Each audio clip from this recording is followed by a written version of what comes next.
Caitlin?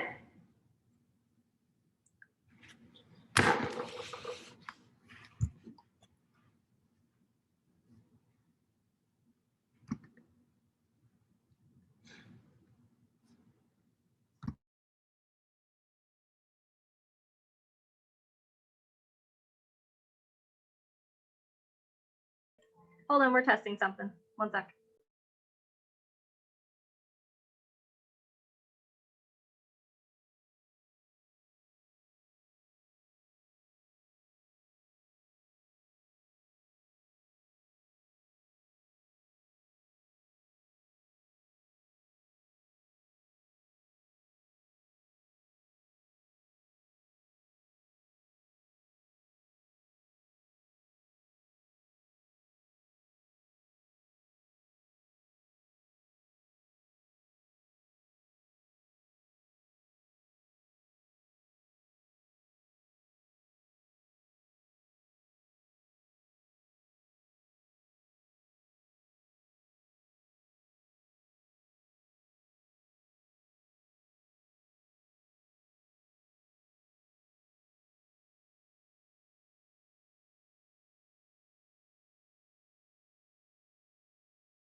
Okay, sorry, Beth.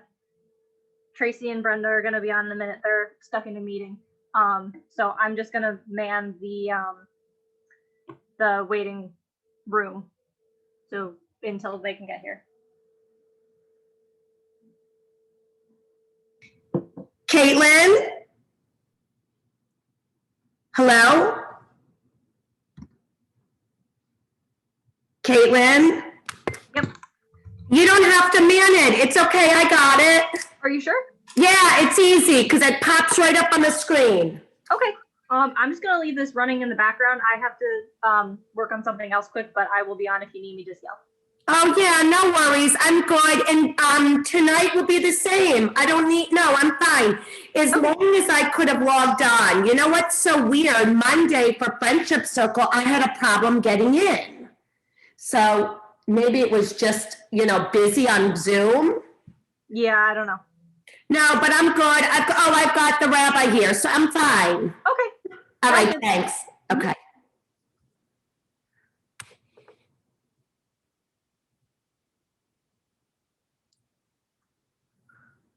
Hi.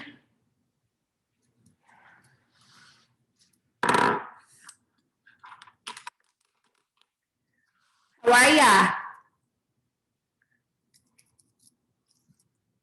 How are ya? You're muted. Muted.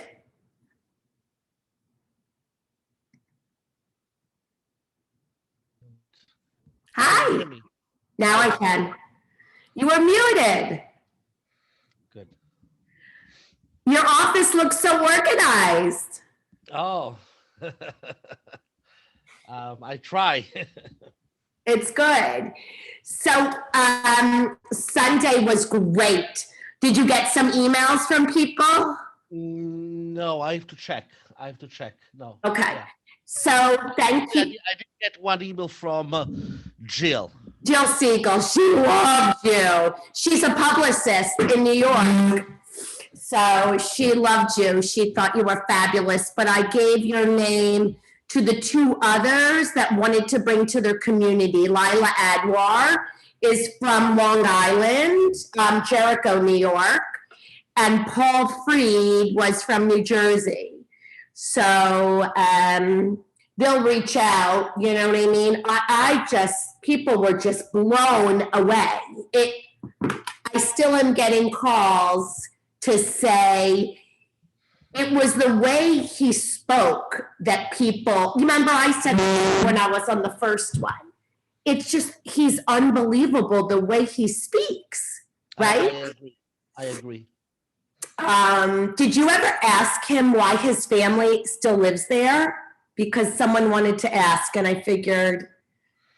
I never asked him, but I guess that, most people are born and live in the same place. Right. So I guess that from their perspective, that's where they were born, that's where they live, that's where they have their house. But there's so much, right, but I would think also it's got to be hard. You know what I mean? But I can ask him the question. I know. So how did you end up hooking up with him? I received an email from him Oh, you did? that he was reaching out to a number of people involved in Holocaust education, and that's how I received this email. Actually, I do not even receive the email. One of my staffers. Oh, they received the did? email, and they forwarded it to me, and then I contacted him, and then I saw the tour, and then we decided to start working together on an exclusivity basis for the United States and Canada. Oh, you're doing it in Canada. Yeah. Fantastic. So do you have, We're the exclusive for United States and Canada. right, because someone did email me while we were on to say, can they contact him personally? And I said, no, you have to go through, Right. which is, you have the exclusive rights. I mean, it's amazing, that you're able to do that. Hold on one second. So what else do you have going on that you're busy with that? What's your other big thing? Let me hear. Oh. I'm always looking for stuff. I'm always looking for interesting and unique programs. Right. Is there anything else you could tell me about? Soon. Okay. So I booked, I've got great stuff that we have monthly. And I just booked, I brought, I don't know, have you heard about the Tattooed Torah No. film? Okay, I'll send you the info on it. So the Tattooed Torah is an incredible short animated film, and it was produced by a gentleman named Mark Bennett, M-A-R-C Bennett, and it was illustrated by a gentleman, Martin Lemelman. And it's a story that was written years ago regarding the Holocaust and a special Torah. And Mark wrote the screenplay and directed the screenplay. It's won a ton of awards at film festivals. It's made now into a book and into artwork. And they speak all over. They were speaking actually, coincidentally, Mark's nephew is part of my senior group that I run at the JCC. So I had been invited to hear the Q&A from Mark and Martin at one of the Los Angeles film festivals, and then they just did another film festival. Well, I arranged for them to speak for my senior group that I run, that 65 and older. And then I invited some people. Well, I can't even explain to you how well it was that I just booked them to be, because I started JUniversity, where we have these amazing social media icons I started that I have monthly. So I just booked them. They're going to come back in October. But I'm telling you, you would love the film. So it's about a 16 or an 18-minute short animated film. And Ed Asner, do you know the actor Ed Asner? He narrates the film. Very nice. So he narrates the film. Basically, Mark and Martin introduced the film. We show the film, and then they have a Q&A, and they've won so many awards on so many of these film festivals. They're still going to. They were just going to another one in Miami Film Festival, and they're doing another Q&A. But your community would love it. It's a beautiful story. When do you plan to go back in person? Well, in person, they have the gym in person by appointment, the pool in person by appointment, the preschool still running fully. Right. The J school is, but I mean, Pennsylvania is horrible right now. We're out of the states that are ranked with the COVID vaccine rollout, out of 50 states, we're number 45. It's terrible. So you don't plan to be back in person in the fall? No. And I have to tell you, like, especially for lectures and you can get amazing things not in person. I don't see, I mean, we were having Ruth Bader, we were having Dr. Ruth in person last year, and they just moved it. It's going to be in about a month. It's one of the big events that they did. It's on Zoom. She's not doing anything in person. I mean, Pennsylvania is maybe having, restaurants at a quarter capacity, but we don't have anything. We don't have any big events. I don't see it happening until 2022. You know what I mean? You guys can do so much because the weather, right? You could have something outdoors. Yeah. I mean, we can't do any of that. So the camp will run, and the camp ran last year at the building. There was no COVID. The after-school programs run, but they're not allowing any seniors. And all my adult programs that I'm running in the fall, whether it's classes, whether it's, I just booked my September, October, November Zooms that I can get. Like, don't you think, is it worth paying to fly speakers in? Yeah, it's that's the I need to make a decision soon about next year. Right. I mean, there's a lot of stuff you can do in person, but I do think that a lot of people like the Zoom element for certain programs, and then you could also keep your costs down. Right. I'm taking over as the president of my women's division of Federation here in my community in June. I start, and we're rolling out, Jewish Federation, and we're not doing in person in the fall. I just don't think it pays to bring the, And speakers. that is what you hear also from other JCCs? I mean, it's raw virtual. Did you see the virtual programming that comes from Canada JCCs? They're doing a lot. Yeah. Unbelievable. Canada, and I mean, I have some friends here that are Canadian. You can't even get to Canada right now unless you quarantine. I mean, they're not opening up anytime soon. Israel, I was supposed to go with my daughter and my family for my daughter's bat mitzvah. You can't get to Israel right now. They're not opening up.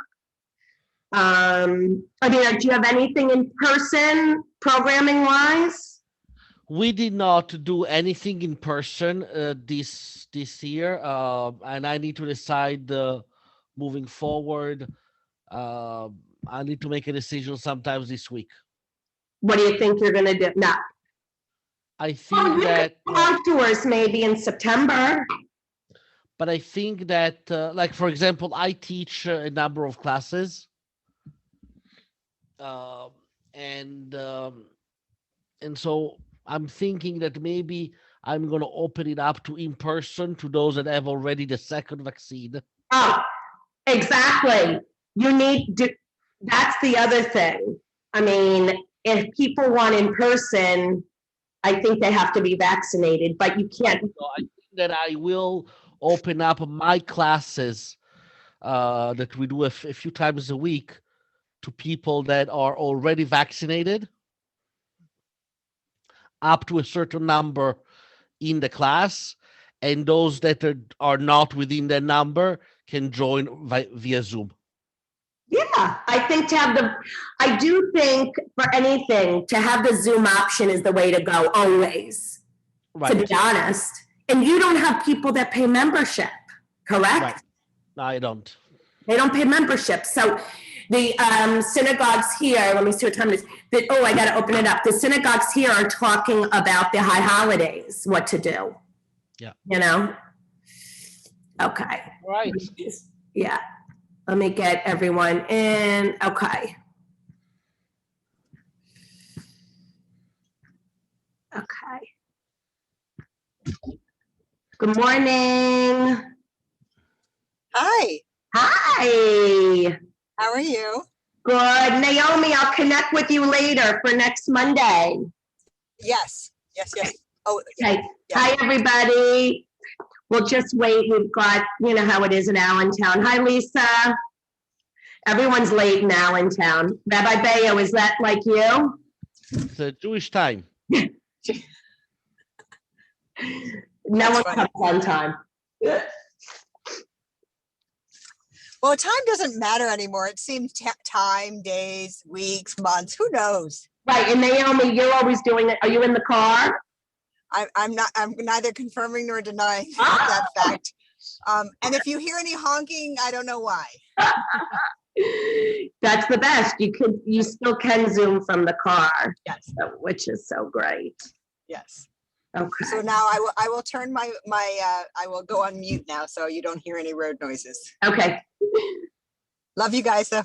Okay. Thanks. I'll talk to you. Okay. Okay. All right. We have about 25 registered, so we'll give it a few minutes.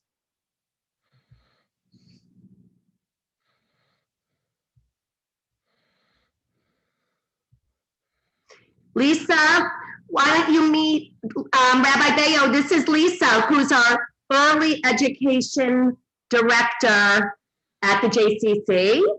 Rabbi Lisa. Beyo is the director of the JCC.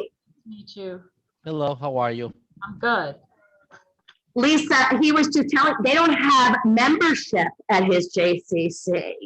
Oh, Total different model, right, Rabbi? Very different model, yes. Yeah, interesting, right? it is. That's interesting. I wonder how that works. I know. Well, it's like when people don't have to be a member of a synagogue. You know, you wonder, Yeah. No, that's true. you get more people that way. Yeah. You know, You do. totally. You definitely get more people and you have buy-in and relationships in a way that I think is different than when you have to pay membership. Yeah, we did not want to create the community based around a transaction. Mm-hmm. So also a lot of the programs that we do are for free or for really minimal amount of dollars, just to make sure the people that say that will come. Mm-hmm. It's nice. But that is not where we make our money. Absolutely not. It's not through the programming or membership. Absolutely not. Right. Do you think you're the only JCC that's non-fee based? Non-membership based? I don't know for sure, but I might. I'm also the only JCC that is run by yes. So we do a lot of things that are different. That's all good though, right? Where are you located, may I ask? Greater Phoenix. In our actual building is in Chandler, which is a suburb of Phoenix. In Phoenix itself, there is no JCC. There is a JCC which is larger than ours in Scottsdale, and then our JCC in Chandler, and we cover a huge geographical area from South Phoenix. We cover probably about, I would say, 30 miles by 20 miles as a geographical area. It's really, really large. And that's why a lot of the programs that we do not even do them in our building. We do a lot of programs outside of our building in various locations throughout this very large geographical area. Right. I was just going to ask, what other, what's under the umbrella of the JCC? Do you have like a Jewish day school? What is under or in the building? We don't have a Jewish day school. We have the early childhood center. We Okay. have camps. We have a center for Holocaust education, which is very active.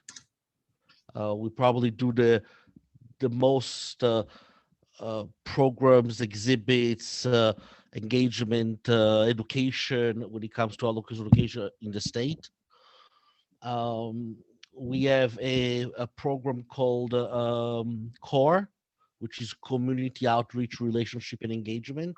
And that is where we do a lot of our partnership with various other organizations, with the city, with the government. We do a lot of interfaith programming. We do a lot of interfaith panels. And then we have, like everybody else, arts, culture, Jewish education, et cetera, all of those things. Pre-COVID, we did about 850 sessions of programming outside of the ECE with about 25,000 engagement points. Unbelievable. That's fantastic. Absolutely fantastic. Yeah. And we are a small JCC.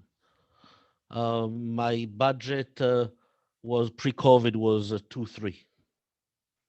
Right. So you're not. But there's such a big population. Yeah, but it's you need to know how to. The trick is to know how to not to spend a lot of money and create value. That's the key, right? Exactly. Do you have a board of directors? Is there a board? Yeah. I mean, because I'm a rabbi, then we do also a lot of. We offer a lot of chaplaincy work. We do a lot of chaplaincy. We have a food pantry. We do a lot for the community. Right. On a shoestring budget. Listen, right? You have to be creative, right, Lisa? Yeah. Remind me, who was your director? Eric Lightman.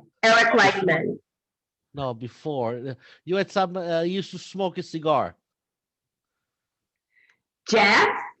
Yeah, Jeff. Jeff Rembrandt. Yeah. Yes. Yeah. I didn't know he smoked cigars. Yes, he did. That's so funny. Okay, we'll give it one more minute. Of course, we have so many people that are late. He was a director there about 5 years ago, 5-6 years ago. Probably, yeah. Yeah. All right, and if anyone, anyone who has questions could put it in the chat now. I'm getting some things. You can ask me any question. You can. This session can be ask any question that you never dared ask. Exactly. When I introduce you, that's what it's about. Well, that's why I have 25 people that signed up, and we'll have some great questions.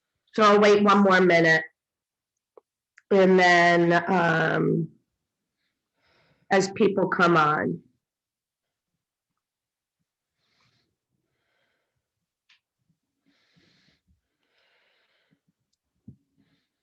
All right, I'm going to start. I'll introduce you, Rabbi, and then I have some questions for you, and I know everyone has questions. Okay, so I want to thank Rabbi Beyo for joining us. He's a Sephardic rabbi who's received 3 rabbinical ordinations and was raised and lived within multiple Ultra-Orthodox communities. He lived in Italy, England, France, Israel, and the United States, and has left the Ultra-Orthodox world while maintaining observance and adherence to Torah and mitzvot. He's currently the rabbi and the CEO of the East Valley JCC in Arizona. So welcome, Rabbi, and thanks for everyone for joining us. So The big question is, can you share with us a bit more details about your background and the places you lived? So I'm going to spotlight you, Rabbi. Hold on one second. All right. Yeah, I'll spotlight you. Okay, go ahead. All right. So sure. So as I said, I was born in Italy. And I was raised in an ultra-Orthodox community. Then after I finished 8th grade in an ultra-Orthodox school, I wanted to pursue my studies in an all-time yeshiva, and I went to London. And then after London, I went to study in a small town called Brunois, which is just outside of Paris. And from there, I went to Israel for many years, ultimately receiving my rabbinical ordinations. And then I went to college, and in New York. It's also it's a Jewish college. It's called Torah College, which is mostly geared towards members of the Orthodox or Haredi community. And then from there, I went back to Israel, where I pursued graduate studies in political science. And I started to work. I started to work in business, first in the toy industry, because my father was a toy manufacturer. And then I continued in real estate and then high tech. And all throughout this time, my self-identity was of a ultra-Orthodox Jew, without any ifs and without any buts. That was my full identity. It's only after I left Israel in 2005 that I came back to the States. And again, I was living in Borough Park. For those of you who know Brooklyn, Borough Park is a very ultra-Orthodox community. I met the person who became my wife. She was at a time living in Atlanta, Georgia. After a short period of time that we knew each other, a very short time, we got married and moved to Atlanta, Georgia. And it was at that time, around 2006, 2007, that for the first time in my life, I had a real encounter and a real meaningful encounters with Reform or conservative Jews. So I lived all my life hearing about conservative Jews or Reform Jews, but in Italy, there are none. And in Israel, hard to find. And definitely not where I was living, not in my community. So it is about 15 years ago that for the first time in my life, I encounter a community of Jews that are not defining themselves as secular or traditionalist, but as Reform and conservative, with a completely different way of seeing Jewish life, Jewish traditions than the way that I was raised. In fact, I was raised that the Reform Jews are not Jews, and conservative Jews depends, but that both of them are not legitimate interpretation of Judaism, and that we should not have any contact with Reform or conservative Jews. Meaning, when I was growing up, we were not even allowed to enter a Reform synagogue or a conservative synagogue. So there was a complete wall of separation. Yeah. So that's your background. That's the beginning. Yes. So do you think ultra-Orthodox is ultra-Orthodox a spectrum, and how so?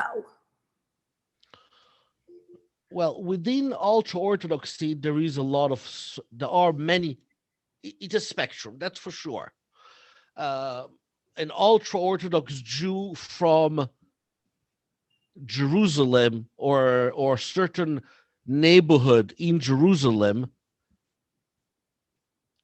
may not be exactly the same as an ultra-Orthodox Jew from Golders Green, London, or from Milano, Italy, or from Brussels or Antwerp, or Paris, or New York, or Muncie. There are some commonalities among the various ultra-Orthodox groups, but definitely there are many, many subcategories within the what we call ultra-Orthodoxy, or in Hebrew, Haredi Judaism, Haredi Jews. So there's absolutely, and I would say maybe there are more subcultures within ultra-Orthodoxy than in any other of the denominations. The other denominations, more or less, a reform community in one place will be very similar to a reform community in a different place. And, I haven't seen many differences between various reform communities across the country. I'm sure that there are, or conservative communities, but for sure among Orthodox Jews and for sure among ultra-Orthodox Jews, the differences that sometimes are small differences can really split and make a real difference between one community and another. Very interesting. So you made the decision when you live in Atlanta to leave the Haredi community. Correct. So you met your woman in the Haredi community, though. You met your wife in the Haredi community, correct? No, my wife was born and raised non-observant conservative. Wow. So can you talk about how that was for your family when you met her? Because you were still ultra-Orthodox when you met her, correct? Yeah, I mean, that was my self-definition. Absolutely. How did you take the news? I was not a youngster at that point in time. My current wife is my second wife. There might be number 3 eventually, but right now I always tell her to be on the alert. You never know.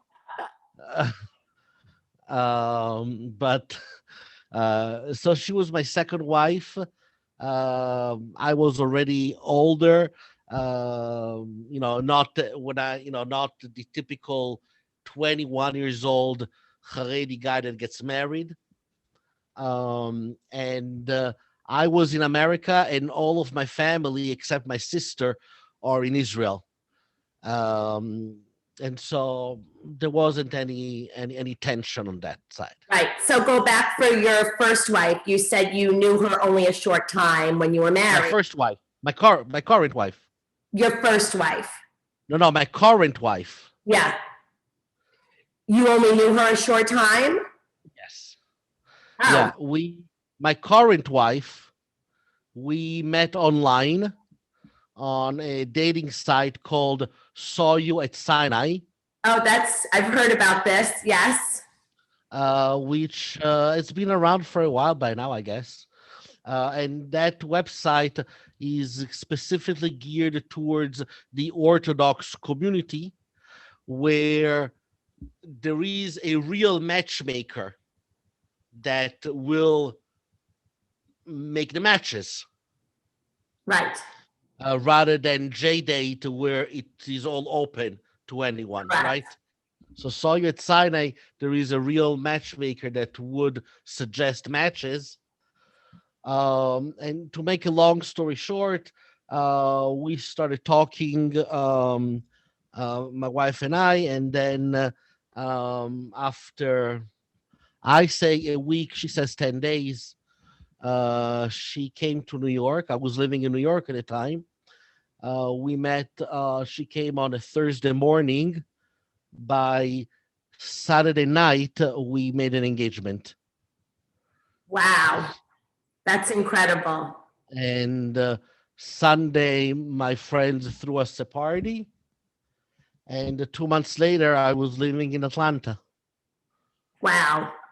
So it can happen quick, right? That's I'm incredible. sorry? That can I'm happen sorry? quick. Right?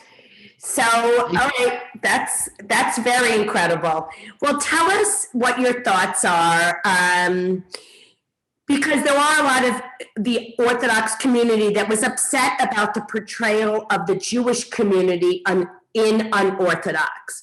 What do you say about those arguing that these shows aren't portraying the accurate picture of the Haredi life? Is it portraying the accurate picture, or is this not portraying it? Yes and no. I think that when I watch Unorthodox, it's definitely less accurate, in my opinion, than Shtisel. I think Shtisel is more accurate, but even Shtisel, it's not 100% accurate. Especially the last season that was just broadcast in Israel, which I watched. Season it's 3. not- Sorry? For Season 3. Yeah. That's coming It was out not- in the United States. Right. So Right. I saw it through a service in Israel. Right. And so definitely the third season I found to be much less accurate than the first two. One of the problems that I find in both Unorthodox and let's start with Unorthodox. Unorthodox is not claiming to be a documentary. Is the point of view of a girl, and so by definition it's not accurate. It's her point of view. And the thing that bothered me about Unorthodox were certain choices that were made, and maybe they were made because of the TV setting, because of the way that the TV is made. It's like there were no positive male Orthodox figure.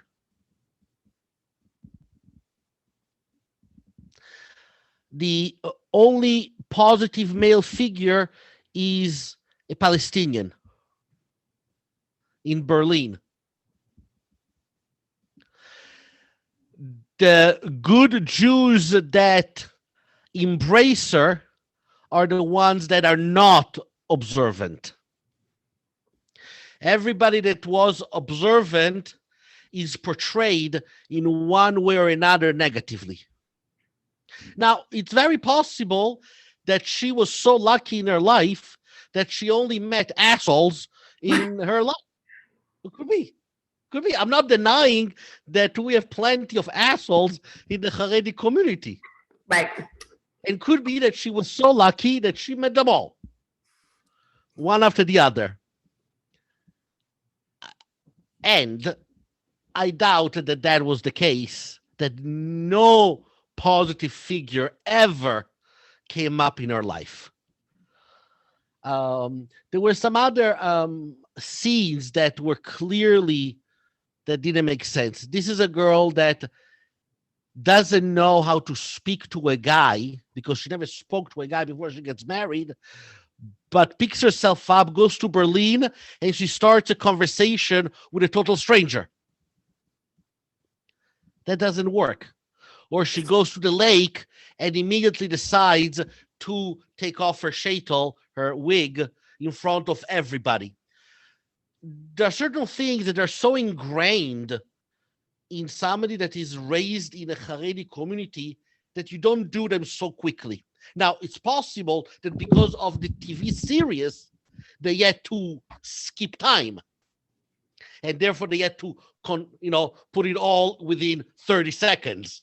But in real life it took much longer, etc., etc. So I understand that, and I understand that TV has its own format, and they have to sensationalize certain aspect. So I get it. Shtisel, on the other end, I found to be more authentic. I think they did a better job, a much better job in representing a segment of the Haredi community. My wife always says that the older Shtisel reminds her of my father, which is not so wrong. Not so wrong. But also in Shtisel, especially in the third season, and I don't want to spoil it Right. for the American audience, there are some situations that are not, that they could not have happened. Impossible. But again, I enjoyed Shtisel very much. There is another show which I find it to be probably the most accurate, and it is it's about 4 Haredi yeshiva students. And I believe that the first season has come to America or is available to be licensed. It's called The New Black or something like that, or yeah, I'm sure that you can find it. Okay. And that series, I find it to be so far very accurate. Interesting. Thank you for that. We'll look up that show. Tell us some of the barriers to leave the community and what was the most challenging part to leave the community for you. I mean, it must have taken a lot of time and thought and courage. I mean, this was huge, correct? Yeah, it's like any personal transformation. Any personal transformation takes time, and it's not a linear. It's ups and downs, or forward a few steps, backwards a few steps. It's like a diet. It's you go up and down, or forward and backwards. And any serious transformation, any serious journey in life has those elements. And for me, it was no different. The hardest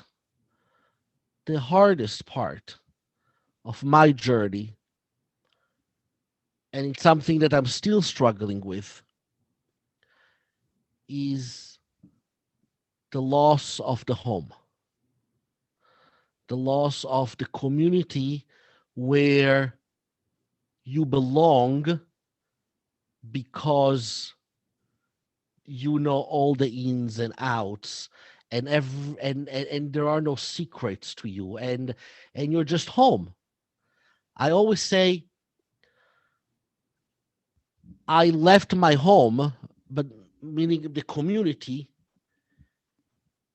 and I will never feel at home in any other community. I will always be the stranger, the outsider in every other community where I will be. That sense of fully belonging that I had, I don't think that I will ever find it again. And that is, it's being away from your home without ever the ability and the possibility to go back. And so sometimes I see my home from afar. I observe other Orthodox Haredi communities, and sometimes I'm envious of not being there. But I know that I can't go back. So that's the hardest part. Not having a community where you feel that you really belong. That's very interesting. So how long was your time, or how long was the time from when you were thinking of leaving the community until you actually left the community? So would it be accurate to say your appearance also changed, correct? My appearance also changed a little bit. Yes, definitely.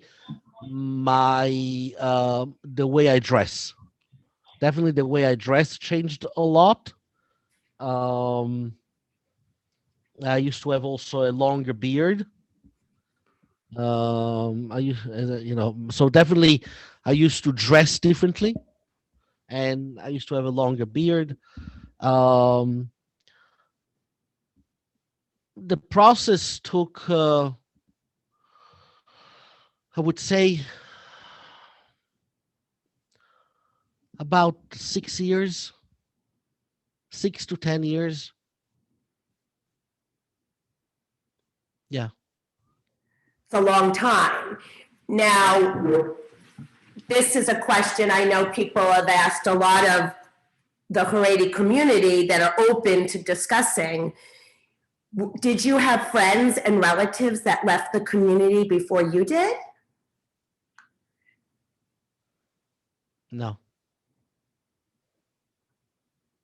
So that must have been very difficult, that you took the risk.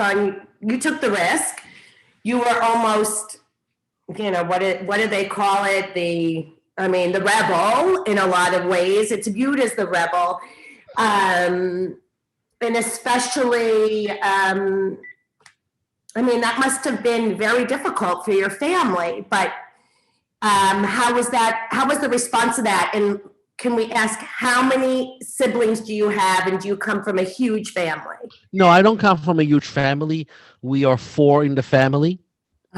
So it's not huge in Haredi parlance, our Haredi communities. But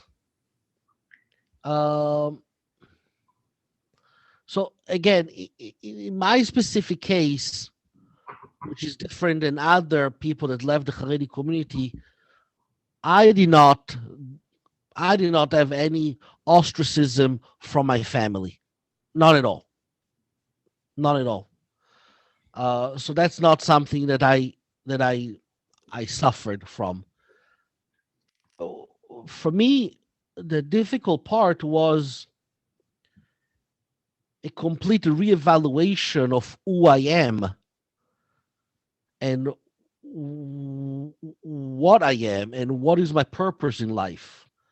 And as I said, losing the community.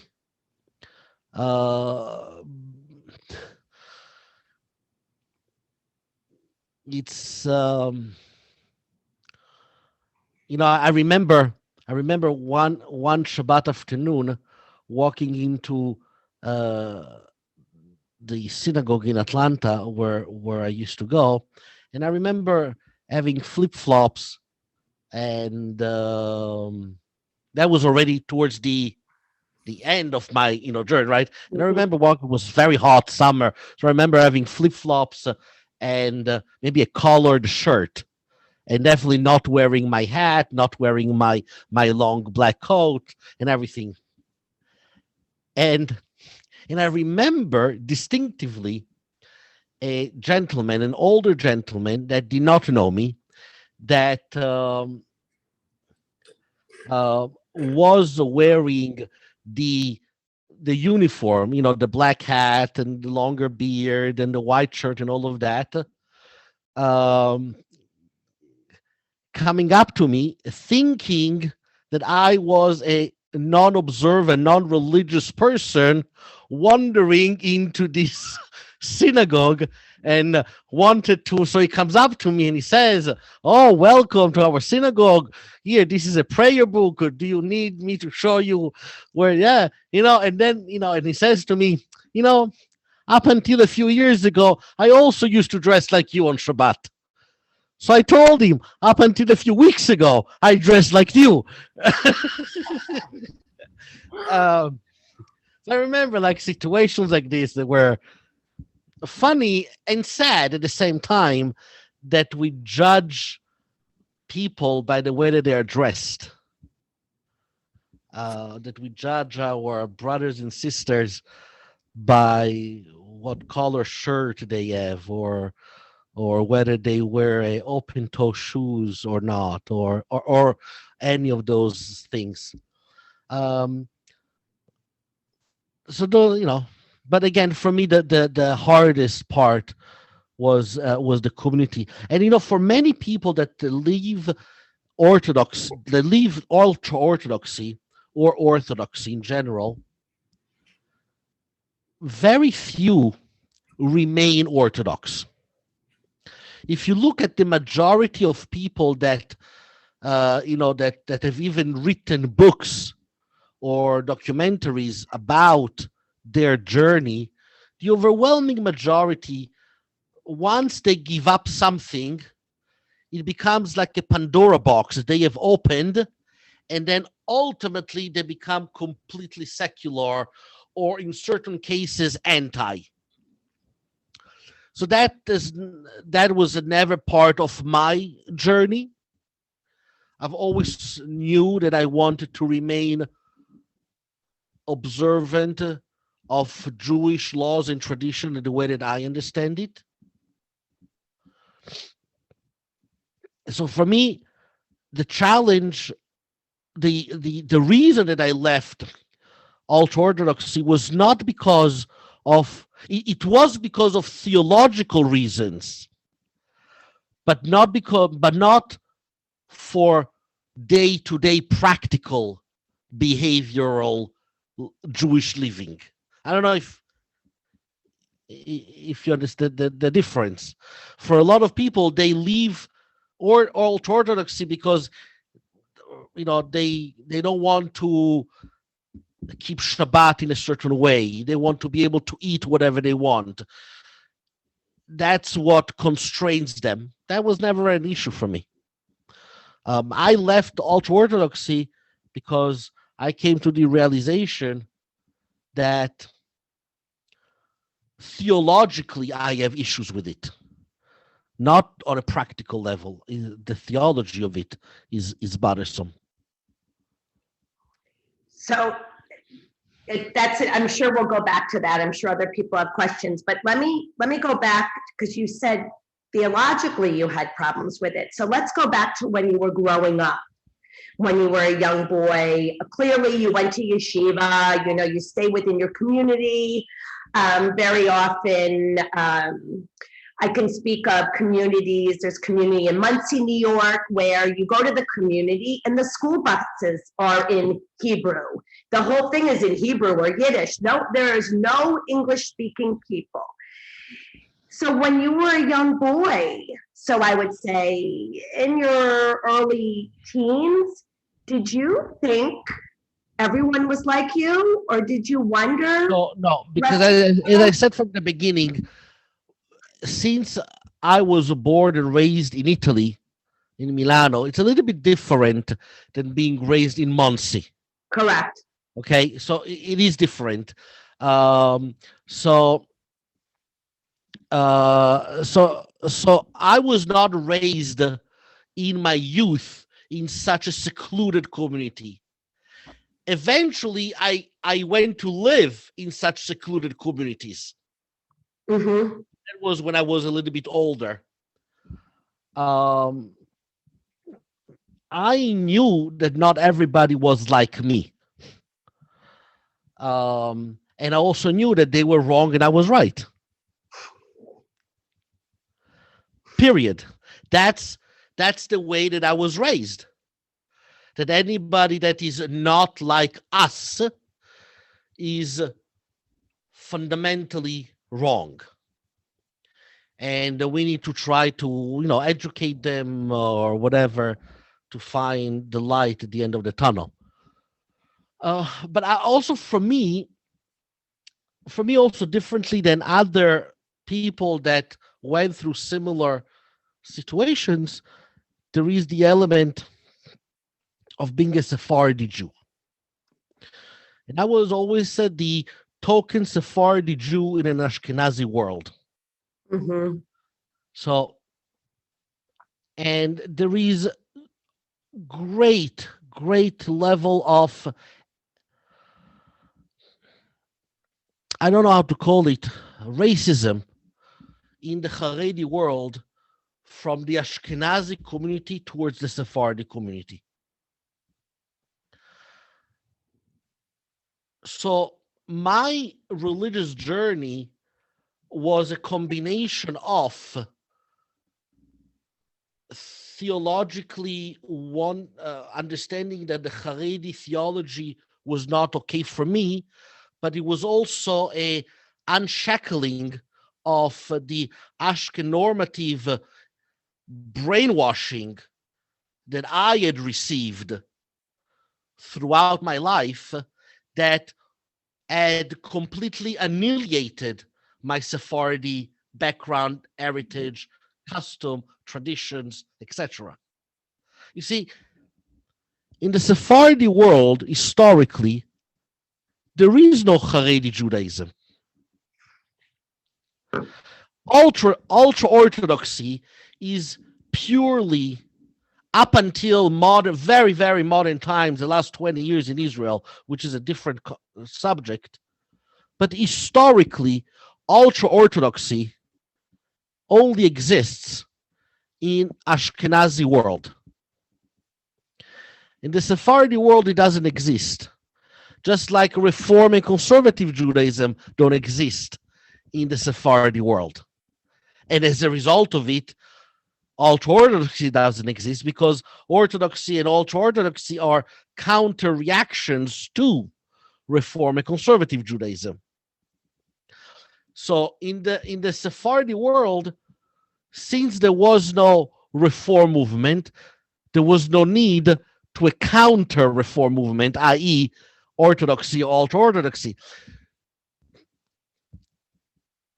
I was raised in such a community where I remember my rabbis teaching me that if I want God to hear my prayers, I have to pronounce Hebrew with Ashkenazi pronunciation. Because otherwise God will not hear my prayers. So for me, living the Ultra-Orthodox community was just as much about that as about reclaiming my ethnic, cultural Sephardi background that was hidden or suppressed or put aside by my teachers and by my community for most of my life. It's very interesting. So there's definitely a difference from the Sephardi and the Ashkenazi. 100%. You know, within the Orthodox world, the traditions of Ashkenazi Jewry and the tradition of Sephardi Jewry are very different, especially when it comes to the relationship with those that are not like you.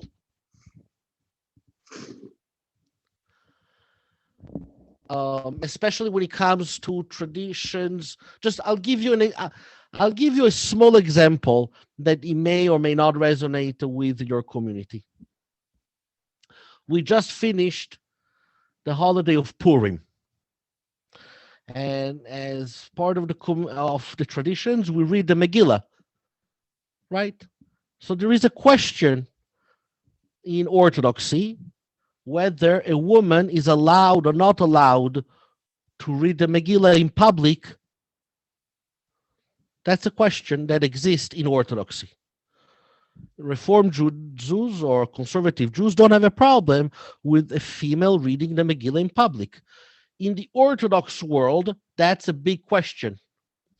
The overwhelming majority of Ashkenazi rabbis will say a woman is not allowed to read the Megillah in public, not even to a female audience. So she's never allowed to read the Megillah in public, not even to a female audience. While the overwhelming majority of Sephardi rabbis say that a woman is allowed to read the Megillah in public, even to an all-male audience. Two complete extreme position. One, the Sephardi approach, for our intensive purposes, is less restrictive. It says a woman, just like a man can read in public, the woman can read in public. Just like the man can read to an audience of men and female, also the female is allowed to.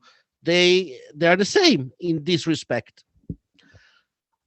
Ashkenazi rabbis, with the exceptions of very, very few, do not allow a female to read the Megillah, period. Doesn't matter whether it is to a female audience or to a male audience. So I was raised in the Ashkenormative community, and it is only when I was older, when I was searching and going through my religious journey away from ultra-Orthodoxy, that at the same time I was also rediscovering my Sephardi traditions. And so it went hand in hand. It's very interesting. Okay, so my last question was about you growing up. I'm going to stay on that part of your life for a minute. It's because there's so much talk about arranged marriage. There's so much talk about making the shidduch. So can you share with us about what age did you find in your community that this was spoken to you, that there would be an arrangement, and how much say, or is there no say, that you have in your family? So it's a complete spectrum. The most extreme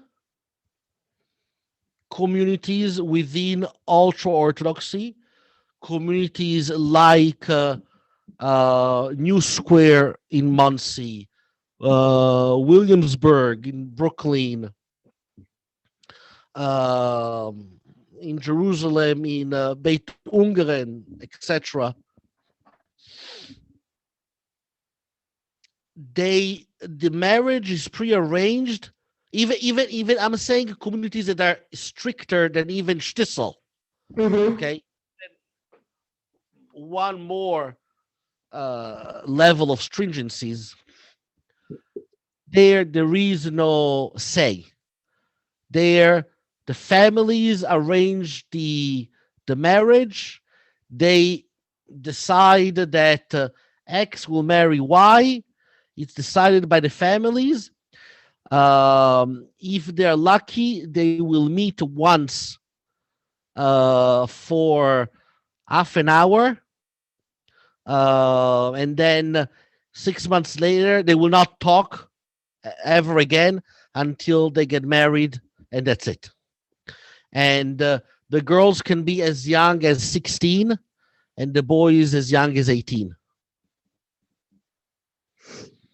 And over there, it's a purely prearranged marriage.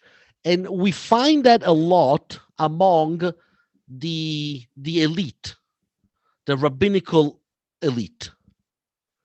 That is where we find that a lot, but also it doesn't necessarily have to be the rabbinical elite. One step removed from that is prearranged, in the sense that the families will go at great length to try to find a match that, according to them, matches ideologically, matches for all kinds of reasons, matches financially, matches because, for example, the typical Haredi guy doesn't have a profession. So the wife is the one who needs to go out and have a profession to be able to bring in money to the family. The typical Haredi guy spends all his life learning in kollel. Now, depending on the type of kollel where he is, he might get more or less money. But that's a stipend that is not enough to support a family. So there are financial arrangements that often are made among the families. For how many years is the family of the bride committing to support the couple? 5 years, 10 years, 20 years. We commit to give half of the house. The other one say we commit to give every Shabbat meal for the next 10 years. There's all kinds of business arrangements on how to split the financial burden that this new couple and children that come often very quickly will have. And so so there is tensions. Okay. Now, Polish Jews will never marry Hungarian Jews. Hungarian Jews will never marry Litvak Jews. And let's not for a moment think that any of them will marry a Sephardi Jew.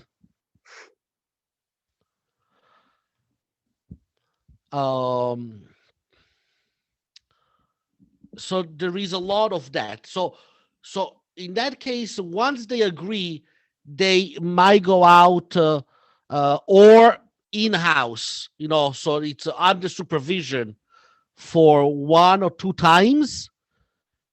When I was young and I was dating, the rule of thumb was after 4 dates, you need to decide whether you get engaged or not. That was the rule of thumb when I was young.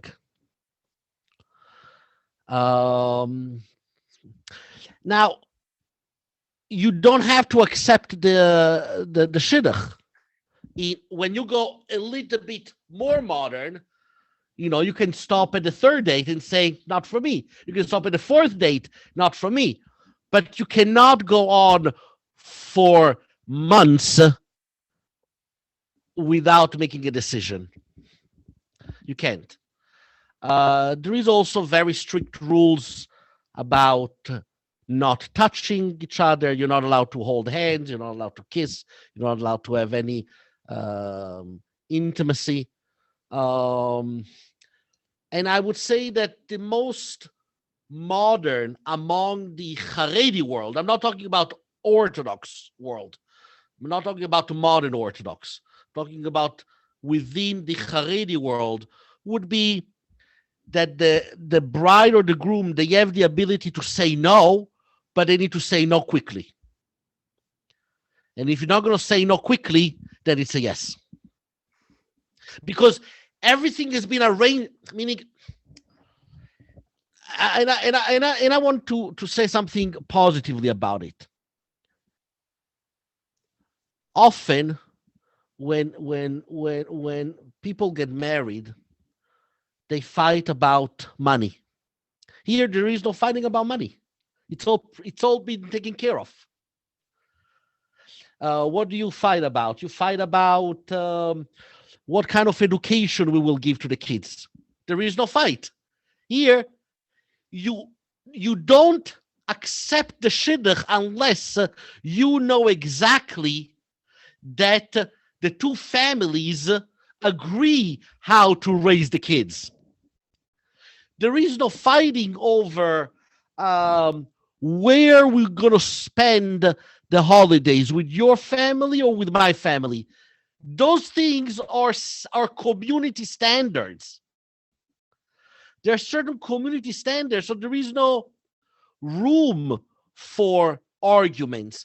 So to begin with, so many areas where in the open world, so to speak, people meet and they have to discover the depth of each other's worlds. Here it's all everything is known. I don't have to discover anything about you. I just need to discover whether I can see myself in bed with you.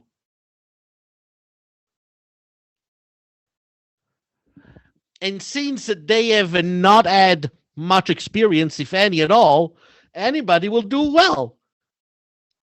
No, I'm serious. I'm not joking. You think I'm joking? I'm not joking. Imagine a guy that is 18 years old that has never been with anyone. It's fine. The girl may not even know what's going to happen at the night of the wedding until half an hour before. So for her, it's going to be a nightmare shock no matter what.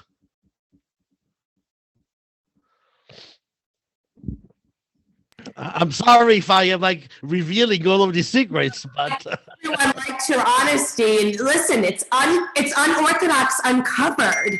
yes, it's like So we have to get these scoop. I urge everybody to unmute and please ask any questions that you want to. I mean, I have to be honest, when you offered to do this, I have so many questions go ahead. I always wondered. And it's so interesting because I think it's fantastic that we have Unorthodox. I think it's fantastic we have Shtisel. I think there's so much that people do want to know. I mean, and there's people, listen, that are probably afraid to ask questions. Don't. Please ask. The truth is, I think it's really fantastic that you're being honest by saying that Orthodox, the Haredi, again, you're not talking about modern, the Haredi movement doesn't really view me as a conservative Jew, and they don't consider me Jewish. And I've always heard that, and you wonder, I have to speak for myself on this. I wonder when I go to Brooklyn or I'm walking down the street, what are they thinking? They're just an ordinary woman? Shiksa. Shiksa. That's what they think. Shiksa. It's really interesting. I'm just saying it as it is. Right. So anyone that has any questions for the rabbi, I urge you to ask anything. I think it's amazing you're a rabbi. I mean, we didn't talk about that you left the Haredi movement, but you're a rabbi. Well, I became a rabbi while I was in the Haredi world. Yeah. But you don't look like an Orthodox rabbi. How does an Orthodox rabbi look like? I don't know. I think the hat, right? The coat, the whole thing. Right. So I don't wear the hat and the coat anymore. I'm still good looking. Right. Exactly. Does anyone have any questions? I'm happy anyone to ask any questions. I think it's so. See, Naomi wants to ask a question. Naomi, go ahead. So I wondered, what was your experience or interaction with the Roman Jewish community? Because I was in Italy for my honeymoon, and we were at a hotel in Cortina, and all of a sudden, I hear in the lobby a group of people singing Avinu Shalom Aleichem, and I was just completely confused because it was at the end. It was the end of the Easter period, so it was Okay. I was shocked. And then So they said, "Oh, we're Jews from Rome." The community in Rome the Jewish community in Rome is one of the oldest communities that exist outside of the land of Israel. We have evidence of their existence for sure from the Second Temple period. So we're talking about from around 500 BCE. And there are some evidence of their existence also from the First Temple period.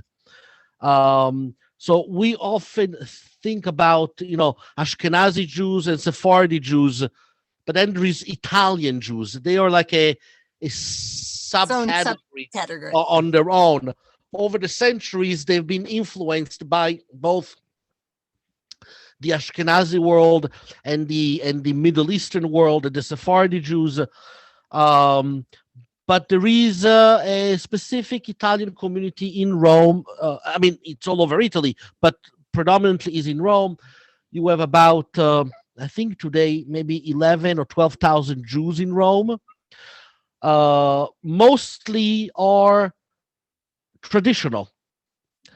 But it's not the same, because I remember the synagogue in Rome was, there was a Jewish community around it, and there were kosher restaurants, and you could see that they were yeshiva boys, but it didn't seem as Haredi, like it didn't seem as religious. Right, that's what it's. synagogue. They're more. They're what, you know. In America, we are so used to denominations. Mhm. What are you? I am conservative. I am reform. I am a modern Orthodox. I am open Orthodox. I am modern Orthodox Machmir. I am modern Orthodox liberal. I'm like, what the fuck? Enough. It's like, yeah, I curse. I'm Italian. I'm allowed to. It's written. If you're an Italian Jew, you're allowed to curse. And I'm like, enough. It's in Europe, we have much less of that. It's because we do not have those organizational denominations. In Rome, but that's true also in Milano, everybody goes to the Orthodox synagogue. Even those who drive there on Yom Kippur. They all go to the Orthodox synagogue. Even those who will drive on Yom Kippur, and those that will drive there while eating a sandwich, they will go to the Orthodox synagogue because that's what you do. They have no other venue, and they're not even looking for another venue. Because that's what their parents did, that's what their grandparents did, that's what their friends do. They're not looking for a theological different approach to Judaism, which could be Reform Judaism or Conservative Judaism. They're fine that the rabbi is Orthodox. They're fine that they are not observant, and it's okay. It's very different than in America. In America, you know, you have these strict walls of separation. But in Europe, it's not like that. And in Israel also is not like that. Also in Israel, the secular Jews, if they choose to get married in Israel, the 90% of them will get married through the Rabbanut, through the auspices of the chief rabbinate, which is Haredi. You know, it's mostly here in America that you find this. You know, I remember overhearing a conversation of a Reform rabbi with a couple that were looking to join the Reform synagogue, and they came from the Conservative synagogue. And the Reform rabbi says to this couple, do you know why you should join the Reform temple? Well, do you rather be a bad Conservative Jew or a good Reform Jew? Well, I'm not going to enter into whether I agree or disagree with that way of gaining members, or that even that thought process, which I think is problematic. But that is, you know, you have walls of separations here. I am Reform, I am Conservative, I am Orthodox, things, I don't know that. And in Europe, it's not like that. So for sure, I can't talk about who you saw. Was you said that you went to Cortina d'Ampezzo? Yeah, so Yes, I presume yes. that they were not Haredi. I presume that they were, No. you know, very traditional Italian Jews. That many was of them, amazing. by the way, they own stores. Most of the businesses in Rome, in the Italian community, Jewish community, they are stone owners. They open their stores on Shabbat, but they will go first to shul. They will go to shul. They will go to the Orthodox shul, and afterwards they will go open the store. It's combinations of life and religion that doesn't exist so much in America today. somebody wants me to aggress. Please aggress. If I knew what that meant, I would do it. Another Beth, you're muted. You're Beth, muted. cannot hear you. God, I'm sorry. Okay, so the question is, when you left the Haredi movement, were you going towards something or away from something? Is that a very, very long answer? No, I was. It came a point that I realized that, sometimes you realize that at what age do you stop calling yourself a girl and you start calling yourself, I am a woman? At a certain age, your own self-identity changes. And you say, I'm not a boy, I am a teenager. Oh, I'm not a teenager, I'm a man. I am, right? Because we go through things in life that for one reason or another, we change, and the way that we understand ourselves changes. So for me, it was just a realization that I am not Haredi anymore. I understand. It was just a realization that I cannot wear the black hat and the long coat because they mean something, and I am not there anymore. It's just the realization that I don't want to be as strict about my relationship, or call it strict or racist, or the division or whatever towards those that are not like me. That's not me anymore. I don't want to be there. So it was not going away or looking for something, just realization we parted ways when I'm not there anymore. I understand. And talk about my divorce. Can you? My first one or my second one? Listen. Well, the first one was soon after. The first one, yes, was soon after. The first time I was married for less than a year. It was a typical shidduch, but very, very soon, or I would say within weeks or days or weeks of our marriage, we both realized that it was gonna go downhill. It had nothing to do with religion. It has everything to do with just a clash of two people that should never gonna marry to begin with, because we saw life and personalities completely different. So it was not for religious reasons that we not clashed. It was just two people that they should have never been together to begin with. I mean, just divorce in general. So divorce in the Orthodox community. So in the Ashkenazi Orthodox community, divorce can only be granted by the husband. The husband, according to traditional Jewish law, the husband is the one that can grant a divorce.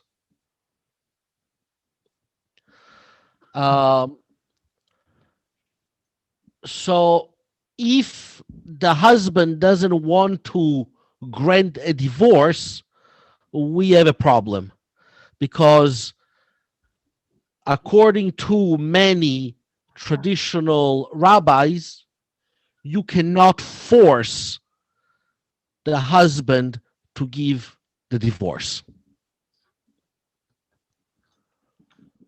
That's why you have,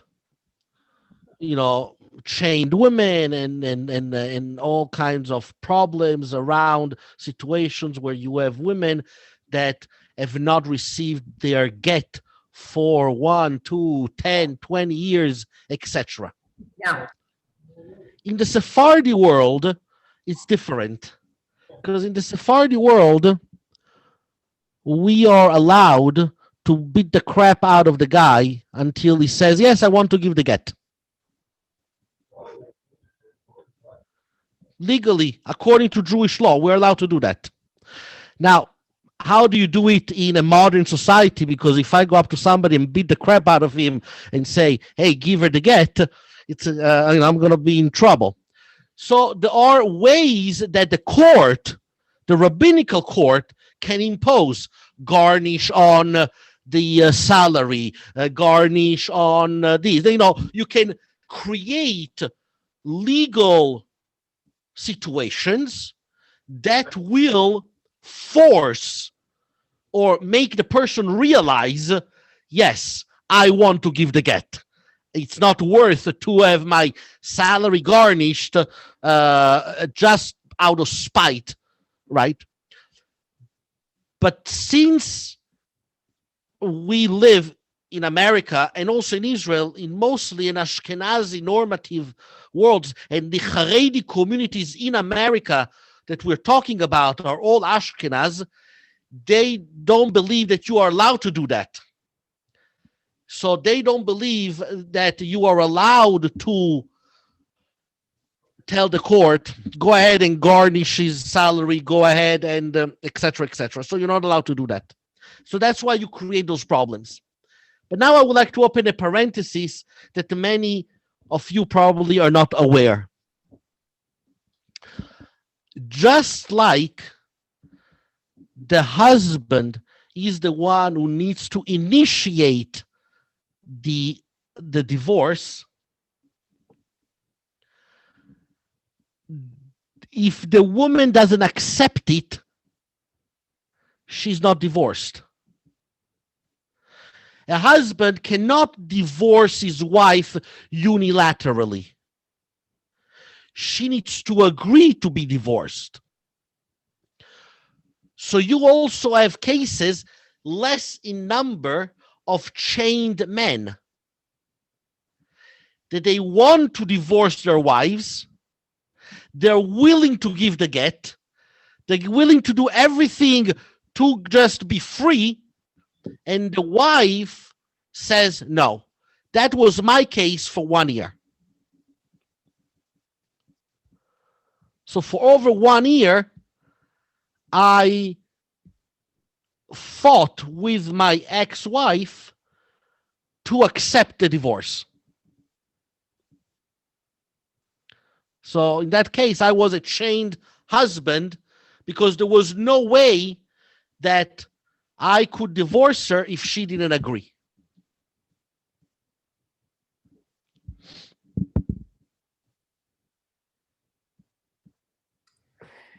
It's definitely interesting. Definitely interesting. Does anyone else have any other questions? I do. Lisa, go ahead. Actually, Rabbi, just something that you said really hit home to me. My 89-year-old father is Orthodox, and in 1956, he married my mother of blessed memory, who was a secular Jewish girl from the Bronx. And he fell madly in love, she fell madly in love, and thus began a love story that at times was very, very excitable growing up in a house like that. But one of the things that I have is my father's love letters to my mother, because my father was from Toronto. And as I read them, I was, he grew up just very close to Vest, a family of 7 from Zurich, Switzerland, so Ashkenazi, and you can imagine, and 7 children. But when I read his letters, I was struck by the intimacy and the romanticism in his words to my mother, particularly one instance when my mom came up to Canada to celebrate Sukkot, and he said, please don't let anybody know what we did in the sukkah. Did you not? This was 1954. And I read it and I'm going, Dad? And every time I look at him, I think, Dad. But Lisa, when we talk about ultra-Orthodoxy, yes, is a product of Eastern Europe, not Western Europe, not Central Europe. So I would presume that your father, that you said is from Switzerland, Zurich, yes. he did not grow up ultra-Orthodox. I grew up Orthodox. Correct. I presume that he did receive a secular education He did and it within, went all the way to et cetera, et cetera. yes. What has happened is that a segment of Orthodoxy became what we call ultra-Orthodox. Okay. So they are much stricter than what we call central Orthodoxy or Orthodoxy. Right. So Orthodox Jews, what you call today in America modern Orthodox. Right. Okay, so they go to YU, they go to Stern, they go to whatever, become doctor, lawyers, accountant, and you name it. We were talking specifically is the ultra-Orthodox world where you study secular studies only until in Israel, only until third grade. In America, I think it's until fourth grade or fifth grade. Right. And you stop studying any secular studies. So, but that is a phenomenon specifically of Eastern Europe, specifically Hungary, Ukraine, Poland, Lithuania, Latvia, Russia. Okay. Yeah. Anyone else have a question for Rabbi Beyo? Well, questions always come after, right? Isn't that what they say? It's like anything. You listen and then you think about it. Well, for anybody. Well, I have a question, and it is, what did I say that you were like, whoa, I did not know that? Well, I thought everything you said is fascinating to me. I have all of my grandparents grew up ultra-Orthodox. My one set of grandparents in Queens and one set here in Allentown. They called it the Sixth Ward because everyone migrated into the same area of Allentown, when they came in through immigration. So it's interesting to me. My father left Orthodox Judaism because of his divorce from his first wife. And he felt he was somewhat shunned. And he first went to the conservative synagogue, but by the time my mom was his third wife, he went all the way to Reform. So I grew up Reform, and there was ham in my refrigerator, right? But when we went to my grandparents' house, it was a whole different world. They everything was kosher, and my grandmother never drove. They, Shomer Shabbos. So I find it so interesting because so many people would, my one set of grandparents, they hated each other. There was no love. It was arranged. My grandfather was 15 years older. But on my mother's side, they had such a love affair.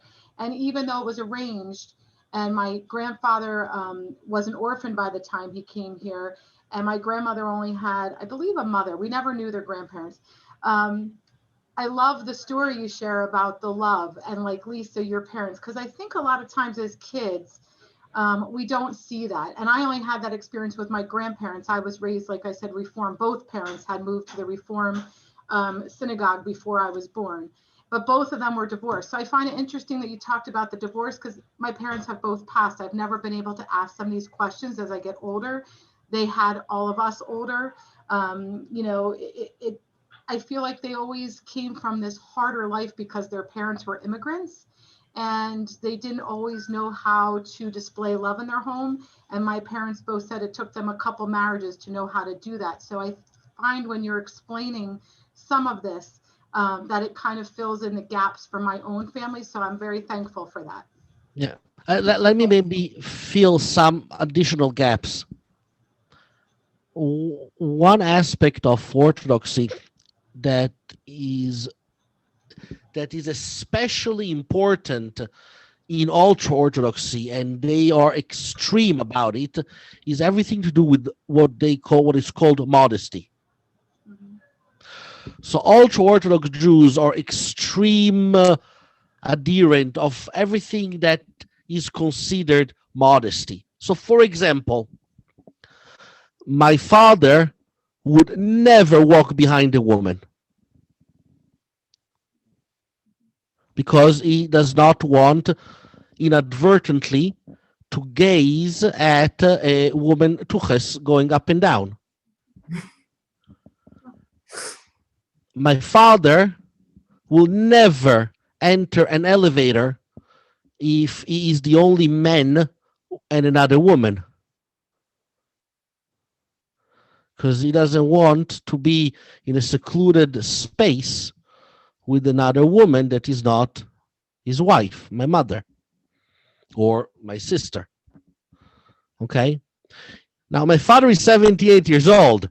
I don't know when was the last time he did anything in a sukkah.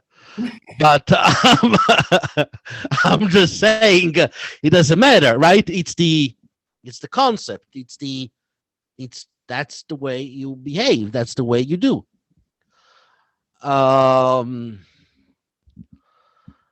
There are some very strict traditions among, for example, Ger Hasidim. In the Ger community, which is a Hasidic group, it's one of the biggest in Israel. Boys are not allowed to take a shower with shampoo or soap more than once a week, in order to avoid possibility of self-arousement.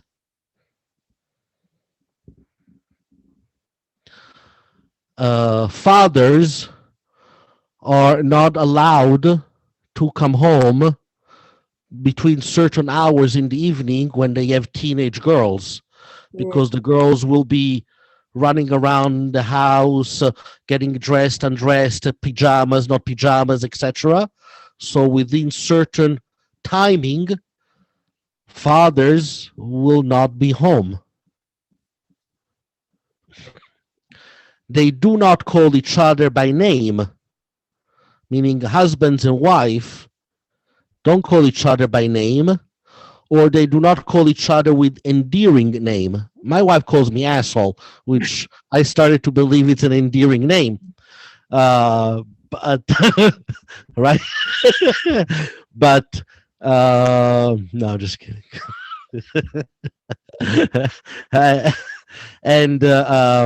No, but they call each other, like I would call my wife Mrs. Beyo, and she would call me Rabbi Beyo, even when, in front of other people, to always maintain a level of non-closeness.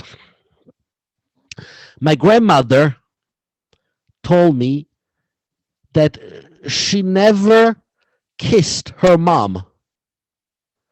The maximum that she was allowed to do is to kiss her mom's hands. That's what I tell my wife. She's allowed to kiss my hand. And she says, yes, my dear asshole. You really are working on divorce number 2. It's a very active pursuit, I see. I'm telling you. No, I like to joke. So I'm not surprised, Tracy, to what you were saying of as your father, grandfather said, it takes a while to learn how to, because it's a community that often nobody teaches boys how to date a girl. Nobody teaches girls how to date a boy. Those are not. We know somebody in the Haredi community, American Haredi community, not Israel, which are much stricter. That when the daughter started having her period, she took her and they both hid in the closet, and they closed the closet so that the mother could explain to her what was happening to her body, but had to be done in the secrecy of the dark closet. Because this is not something that can or should be discussed in any other forum. So I can only imagine how this girl growing up will have an image of herself and her body and what happens to her body, and how is she going to tell her husband what she likes or what she doesn't like, or what's going on with her body, if she can't even have an open conversation with her mom about it? I remember when I was living in Borough Park years ago, many years ago, many moons ago, that I used to volunteer for the local community watch. And one night we got a call to go to such and such apartment because they heard screaming coming from that apartment. So we go to the apartment and everything, and it was the most sad scene that one can imagine. There was this young bride that had just got married, and she was in a corner crying. He was in a corner crying. There was blood, and they had no idea why. They had no idea why he was hurting her. And he had no idea what he should be doing. And because nobody told them. So you have this 18-year-old boy, sweet boy, and a 16-year-old girl that they have no idea. And they don't understand why is he hurting me, and he doesn't know what to do. And he doesn't want to hurt her.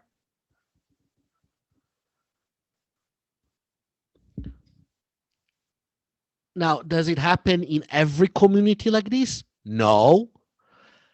Does it happen in every family? No. But is it prominent? Yes. Does it happen enough times that certain things should change? Yes.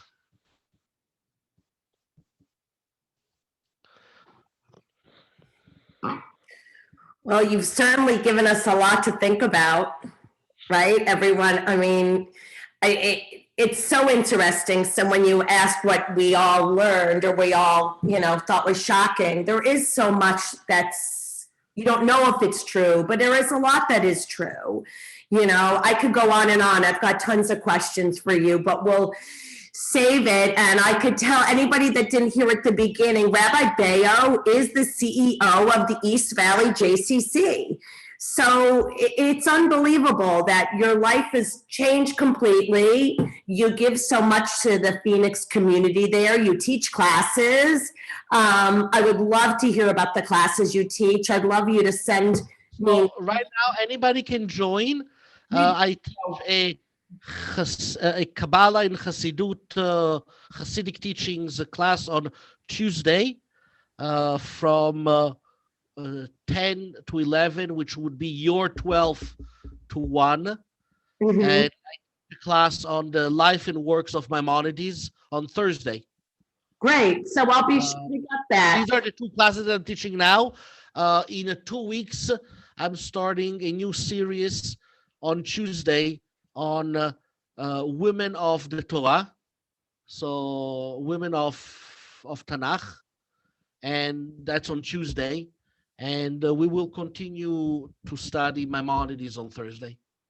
Fantastic. So, in Rabbi Beyo, you can go on our website, evjcc.org, and look for our classes and join, and will be awesome. yeah. So thank you. And Rabbi Beyo brought us the Auschwitz tour on Sunday, which we're bringing back. We sold out of the tour we did on Sunday. We're bringing it back for May. for anybody that didn't get to see it. And I actually got calls from people that saw it and that want to see it again. As we talked about, you get something out of it the second time. Tracy was on the call with me the first time. So thank you for sharing your time with us. Thank you very much. It was a pleasure. Thank you so much. Thank you. And again, if you have any question, shoot me an email. That would be great. So thanks so much. And I thank everyone you. for being with us today. Thank you. Thank you very much. Thank you. Thank you. Yeah, it was Thank you. great. Take care. All right. Bye-bye. It was really interesting. I appreciated Thank you. it so much. Yeah, and Love your humor. exactly. Everyone needs something a little light, right? Yes. Thank you. No one wants to see boring speakers. Right? All right, Correct. everybody. I'll see you Thank you. soon.